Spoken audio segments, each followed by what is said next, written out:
अजामिल नामक ब्राह्मण था। भगवान की भक्ति, भगवान के प्रेम में डूबा हुआ था। लेकिन एक दिन वन में जब लौट करके घर वापस आ रहा था तो एक वेश्या को देखता है किसी पुरुष के साथ। उसको देख करके अजामिल को उस गणिका से प्रेम हो जाता है। जब उस गणिका से प्रेम होता है तो अजामिल उस गणिका के पास जाकर के कहता है कि देवी, मैं आपसे प्रेम करने लगा हूं, बदले में मैं तुम्हें बहुत सारा धन दूंगा, बहुत सारी संपत्ति दूंगा, लेकिन आपको मेरे साथ यहाँ से चलना पड़ेगा मेरे घर।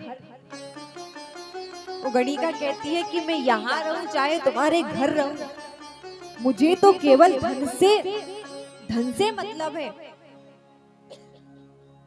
अजामिल उस गणिका को लेकर अपने साथ घर आ जाता है। अब जैसे ही प्रातः होती है तो अजामिल उठ करके भगवान का भजन करने बैठता है।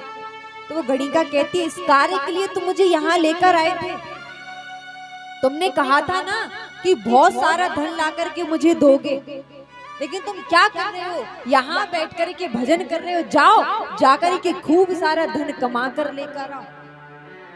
अजामिल माला छोड़ करके बाहर धन कमाने के लिए चला जाता है। और जब नित्य प्रति यही कार्य करने लगा तो नित्य प्रति जो भगवान की माला करता था वो करना भूल गया, भगवान का भजन करना भूल गया और चोरी करना प्रारंभ कर दिया। चोरी करते करते अजामिल का नाम डाकू अजामिल पड़ गया। मदिरा पान करने लगा, मांस भक्षण खाने लगा। जो भगवान की माला जपता था वो छूट गया। चोरी करने लगा, चोरी करते करते गांव में उसका नाम डाकू अजामिल पड़ गया। एक दिन हरिद्वार से चलकर के कुछ संतों की मंडली पधारी, आकर के एक व्यक्ति से पूछती है कि मुझे आज रात्रि में यहाँ विश्राम करना है, जैसी प्रातः होगी हम सभी यहाँ से चलकर के सीधा वृंदावन चले जाएंगे। वो व्यक्ति कहता है, बड़े साधु बने घूमते हो, बड़े महात्मा बने घूमते हो, अब देखता हूं मैं तुम्हें ऐसे भक्त के यहाँ भेजूंगा, ये साधुगिरी तुम यही छोड़ दोगे। तो व्यक्ति कहता है, हमारे गांव में अजामिल नाम का एक ब्राह्मण है जो भगवान की अथाह भक्ति करता है, आप उसी के घर जाइए। संत बड़े ही कोमल होते हैं, निर्मल हृदय के होते हैं। अजामिल के द्वार पर पहुंचते हैं तो कहते हैं, बेटा, गणिका बाहर आती है तो संत कहते हैं, बेटा मैं रात्रि को तुम्हारे यहाँ विश्राम करने आया हूँ, मैंने सुना है कि तुम्हारे पति अजामिल भगवान के बहुत बड़े भक्त हैं। वो गणिका कहती है कि महात्मा मुझे क्षमा कर दीजिए, मेरे पति कोई महात्मा नहीं है, मेरे पति कोई भक्त नहीं है, मेरे पति तो मांस भक्षण मदिरा पान करते हैं, मेरे पति तो चोर हैं। लेकिन मेरे कितने बड़े भाग्य जो आप स्वयं चल करके मेरे द्वार पर आए। लेकिन मैं इतनी बड़ी अभागन कि आपको जल के लिए भी पूछ नहीं सकती, क्योंकि मेरे पति घर में मदिरा पान करते हैं, मांस भक्षण खाते हैं, मैं आपको पानी के लिए भी पूछ नहीं सकती। वो संत कहते हैं, बेटी कोई बात नहीं, जाने लगते हैं। तो गणिका कहती है कि मैं आपको भोजन बनाकर नहीं खिला सकती तो क्या हुआ, आप स्वयं बना करके तो खा सकते हैं, मैं आपको सूखी सामग्री देती हूँ, आप स्वयं बना करके खा लीजिए। अब वह संत एक वृक्ष के नीचे बैठ करके सूखी सामग्री लेकर के भोजन बनाते हैं, भगवान को भोग लगाते हैं। पर वह संत जैसे ही स्वयं पाते हैं कि आंखों से अश्रु झर जाते हैं। शिष्य पूछते हैं, क्या बात है गुरुजी, आप रोते क्यों हैं? तो वह संत कहते हैं कि हमने अजामिल के घर का अन्न खाया है, और जिसके घर का अन्न खाया जाए उसको अवश्य कुछ ना कुछ देना चाहिए।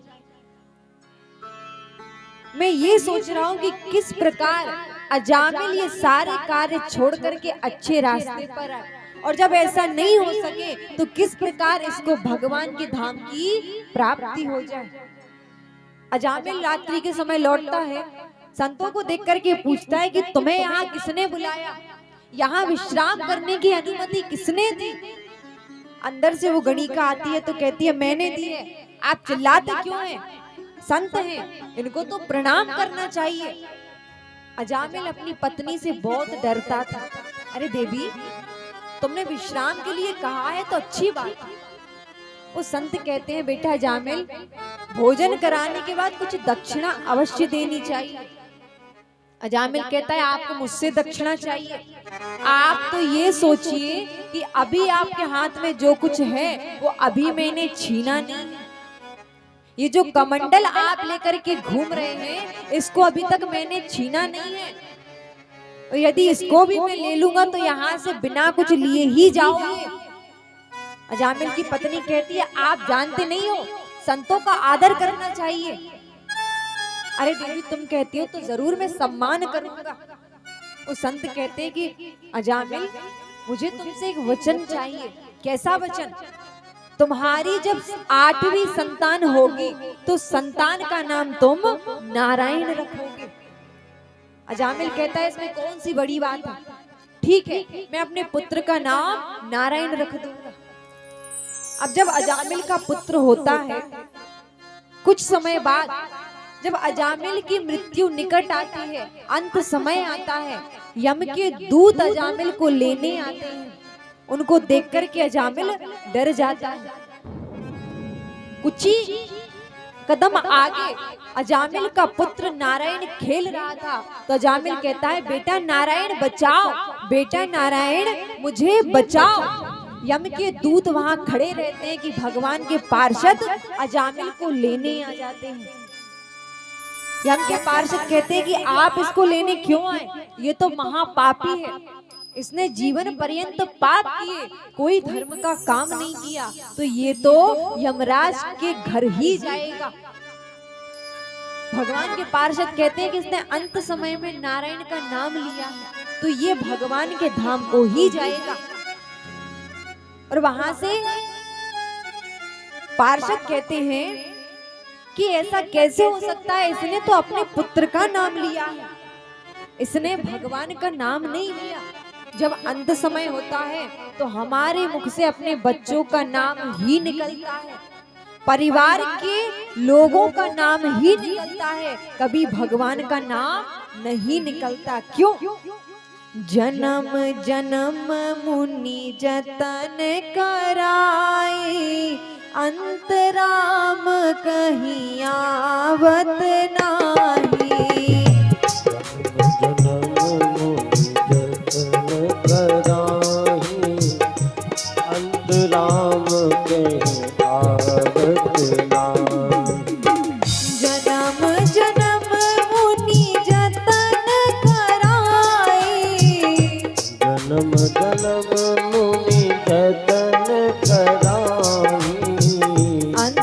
राम कहीं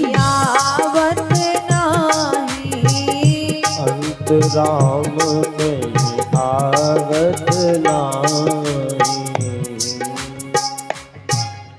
जन्म जन्म मुनि जतन कराही, अंत राम कहीं आवत नहीं। अंत समय में कभी भी हमारे मुख से भगवान का नाम नहीं निकलता। यमराज के पार्षद खाली हाथ जब वापस लौटते हैं तो यमराज कहते हैं कि मैंने जिसको लेने भेजा था वो कहाँ है।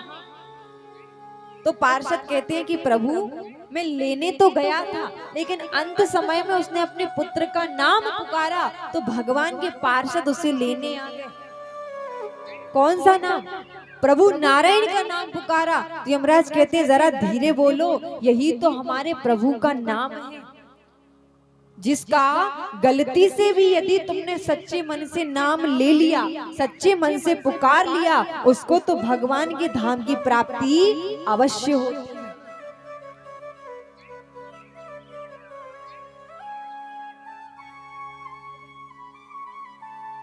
अंत समय में जो भी भगवान का नाम लेता है उसको भगवान के धाम की प्राप्त होती है। कैसे?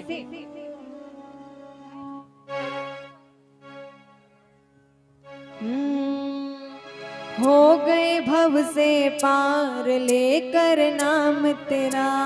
हो गए भव से पार लेकर नाम तेरा।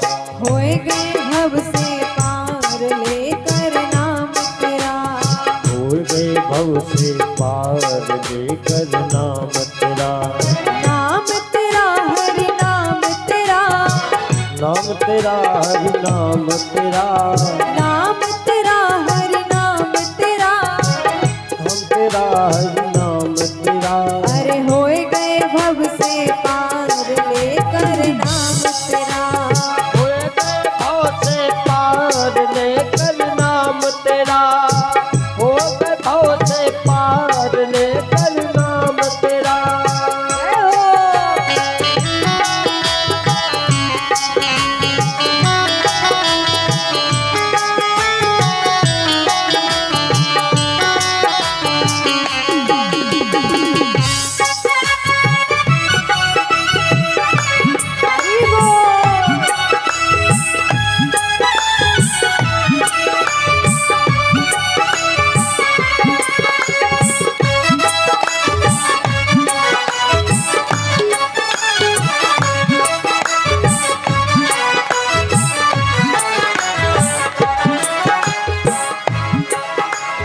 वाल्मीकि अति दीन दुखी था। वाल्मीकि अति दीन दुखी था। वाल्मीकि अति दीन दुखी था। वाल्मीकि अति दीन दुखी था। बुरे कर्म में सदा लीन था। बुरे कर्म में सदा लीन था। हरि रामायण तैयार लेकर नाम तेरा। हो गए भव से पार लेकर नाम तेरा। हो गए भव से पार लेकर नाम तेरा।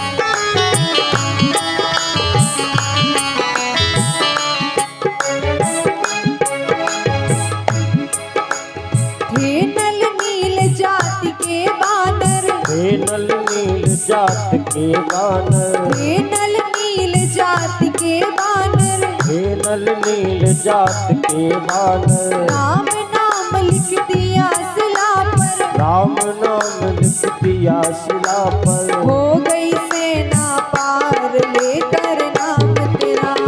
हो गए भव से पार लेकर नाम तेरा। हो गए भव से पार लेकर नाम तेरा।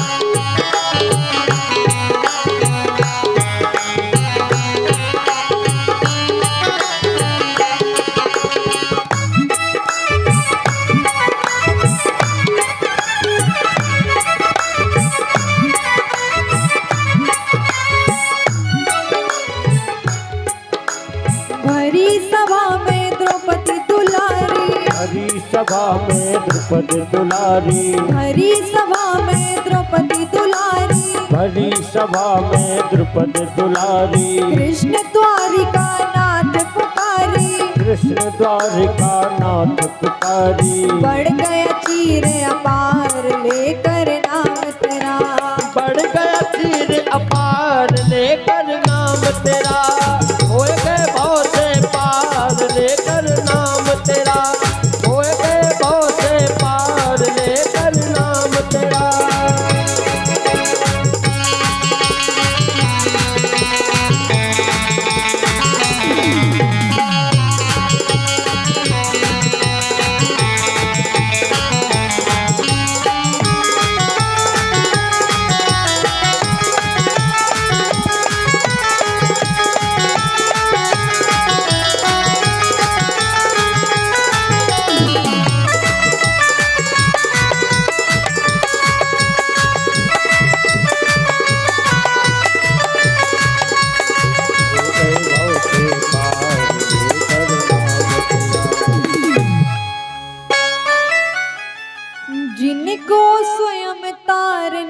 पाए, जिनको स्वयं तार नहीं पाए, नाम लिए से मुक्ति पाए।